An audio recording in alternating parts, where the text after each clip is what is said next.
कहानी का नाम है परिवार एक प्रेरक कहानी। एक घर में तीन भाई और एक बहन थी। बड़ा भाई और छोटी बहन पढ़ने में बहुत तेज थे।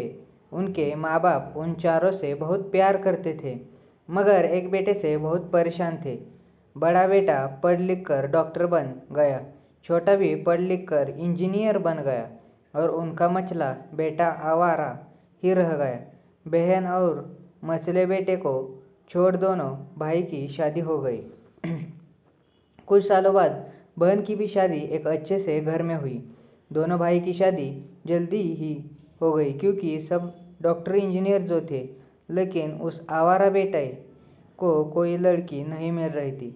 उनके माँ बाप बहुत बहुत परेशान हो गए।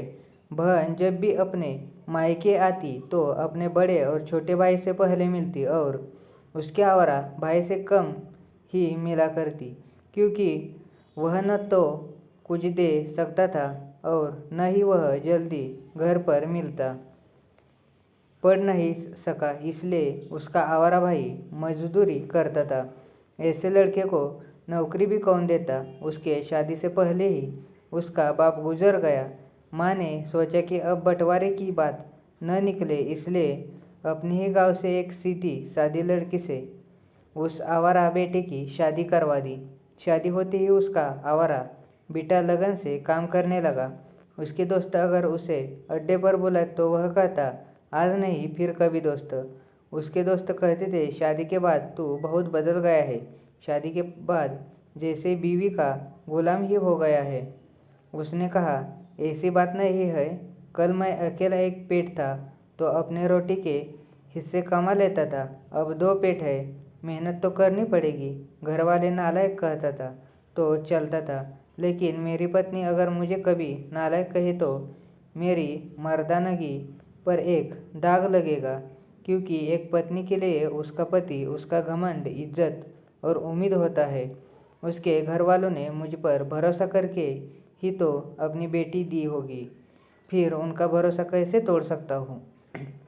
इधर घर पर बड़ा और छोटा भाई और उनकी पत्नियां यह फैसला करते हैं कि जायदाद का बंटवारा हो जाए, क्योंकि हम दोनों लाखों कमाते हैं और हमारा आवारा भाई न के बराबर कमाता है। माँ के लाख मना करने पर भी बंटवारे की तारीख तय होती है। बहन भी आती है, वकील को भी बुलाया गया और उनका आवारा भाई काम पर जाने के लिए बाहर आता है। उसके दोनों भाई उसे पकड़कर घर के भीतर लाकर बोलते हैं, आज तो रुक जा, बंटवारा कर ही लेते हैं।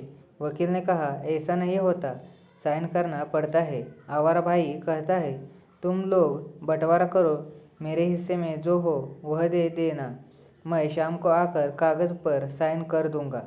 बहन बोली, अरे बेवकूफ़, तू गवार का गवार ही रहेगा।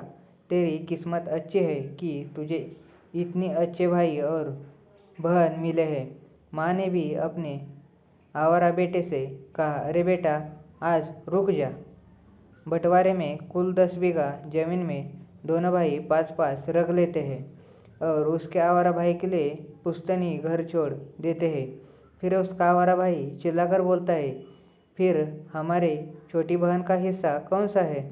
उनके भाइयों ने कहा, अरे मूर्ख बंटवारा सिर्फ भाई का होता है, बहन का हिस्सा सिर्फ उसका माई का होता है। आवारा भाई बोला, शायद पढ़ा लिखा न होना भी एक मूर्खता ही है। ठीक है, आप दोनों ऐसा करो, मेरे हिस्से की वसीयत बहन के नाम कर दो। दोनों भाई बोलते हैं।